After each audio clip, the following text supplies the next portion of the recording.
Hey, this is Jason from Contact Mapping, and this week I'm back with another helpful tips video. Let's get started.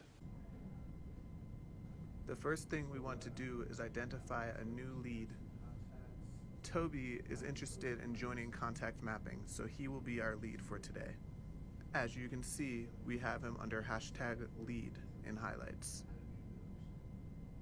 Now I will map out what me and Toby most recently have talked about, which was setting a meeting for us to get coffee and discuss whether contact mapping would be a good fit for him. I've decided to set this meeting for tomorrow.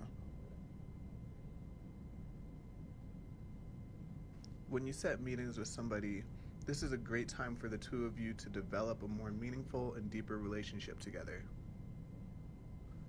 As the two of you redefine what your friendship and what your relationship is moving forward, you'll want to then also be sure that you're documenting this inside of contact mapping. This is where you'll want to update your hashtag and make sure that it is relevant to where you guys are in your relationship at that moment. Our next step now is to update Toby from a lead to a prospect within his highlights. Now that we've got that completed, let's continue along with our workflow with Toby. Since meeting with Toby at the coffee shop, I was able to make sure that he was confident and that he fell in love with the app. He now is very excited to move forward with it.